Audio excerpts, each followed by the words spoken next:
Guys, tingnan nyo to. Commercial nila Carlos Yolo at ina nito ay binalikan ng netizens. Ang commercial na ito ay naipublish noong 2020 featuring Kaloy inspiring gymnastic journey.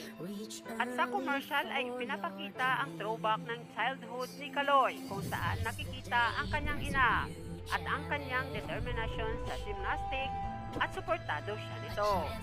At hindi lang yan, ganun din ang kanyang nakababatang kapatid na si Carl Eldro Yolo na gumanap bilang batang Kaloy sa commercial na ito. At ito guys, balikan natin.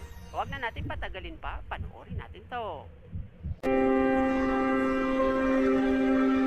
Great things start from small beginnings. Growing up, reach early for your dreams.